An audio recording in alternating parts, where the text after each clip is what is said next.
real estate market data for February of 21 is out, and I'm going to go over a brief summary of it and try to explain it to make it a little bit easier to understand. Let's jump in. Looking at closed sales, and we look at this as on a year-over-year basis. We don't look at this month over month, just because there is a seasonality aspect to real estate sales, and it's a lot more accurate to compare 1 month to the prior month of the prior year. So looking at February specifically, last year there were 884 sales. This year we've had 1,093 sales for February, showing an increase of about 23%. Of those, 224 were paid in cash. Now that is a higher number than the amount that were paid in cash last year. However, that is a slightly lower percentage as far as the concentration of the total sales that were paid in cash. Median sales price. So when looking at the median, if you lay out all 1,093 of these sales right in the middle, so call it 546 or so, 546, 547, that sales price was 450,000. There were half of these amount of sales, so about 546, there were 450,000 or less, and there were 546 that were 450,000 or more. On average sales price, first I'm going to look at the dollar volume. So we're showing 1 billion. It's actually 1 billion, 20 million and some change. However, if you look at, again, going back to those 1,093 sales, if you were to add up the sales price of all of them, it was 1 billion, 20 million, some change. And then if you divide that total dollar volume by the 1,093 sales, you'll see that on average, the sales price was 933,000 and some change. That's an 81% increase from February of the previous year, so major increase. And so once again, that dollar volume was a little over $1 billion, and that is just single-family homes in Miami-Dade County.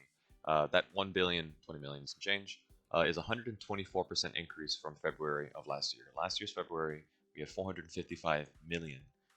This year we had over $1 billion, so more than double. So the median percent of original list price received is at 97.2%.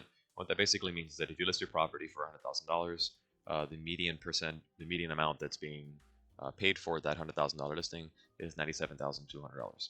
And what we typically see with the upper 90s in this is a strong buying pool that is willing to actually pay what sellers are asking for their property.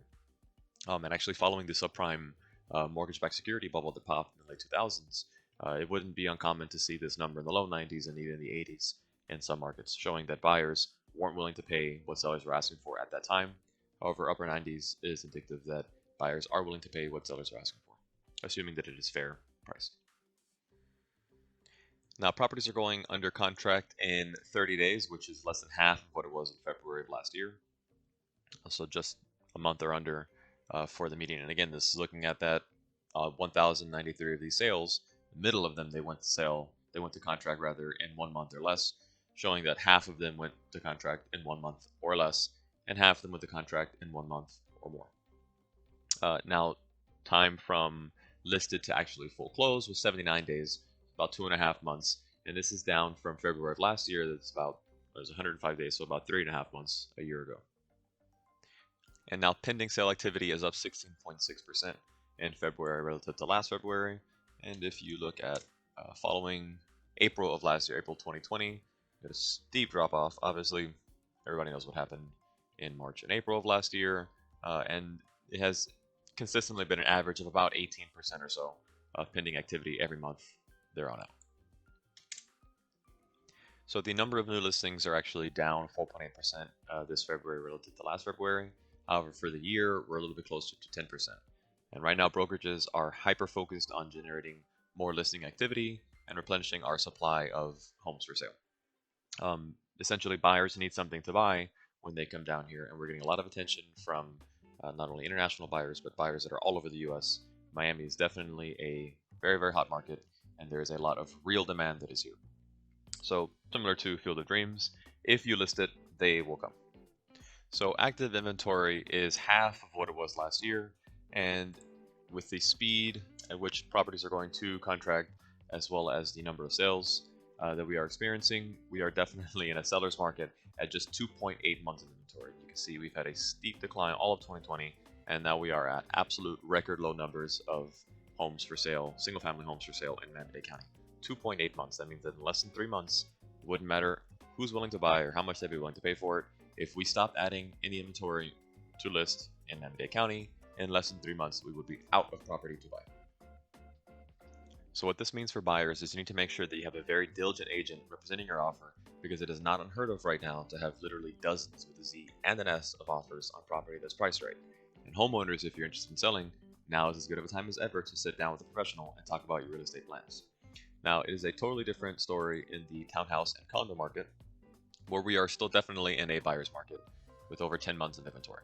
And I'll probably make a separate video about that at another time. Jumping really quick into mortgage activity.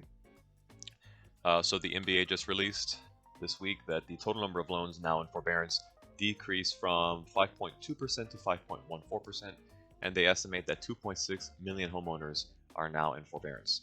The moratoriums are set to expire at the end of June, and this is going to be something that we definitely want to keep an eye on. Jumping into mortgage application activity data. Refinance index decreased 4% from last week. However, we are down 39% from the same week a year ago. This is largely to do with the fact that rates have been slightly ticking back up lately. However, for home purchase, the purchase index has increased 2%, showing a continued increase in activity, because it is still historically a great time to borrow at these rates. Looking at the refinance share of mortgage activity, we decreased to 62.9% of all the mortgage applications. FHA increased to 11.7 from 11.6, slight increase. VA decreased 10.3 from 11.1, and USDA remained unchanged. Average interest rates for a 30-year fixed rate conforming loan increased to 3.28% from 3.26, so slight increase. Contract rates for the 30-year jumbo loan, so anything above $548,000, remained unchanged at 3.34%. 30-year fixed rate backed by the FHA increased to 3.25 from 3.2. 15-year fixed rate increased to 2.67 from 2.63, and the 5/1 adjustable rates increased to 2.82 from 2.69. So overall, all rates are increasing with the exception of jumbo loans, which remain unchanged, and there are slight increases everywhere else. All right, I think I will stop it there. Thank you all so much for watching. If you found this video useful, please feel free to share it so that others may also benefit from the information within. If you want me to cover anything that I've already did cover with more detail, or how it affects your personal situation, please feel free to reach out to me and I will be happy to do that. Until next time, you guys stay safe and take care. Bye.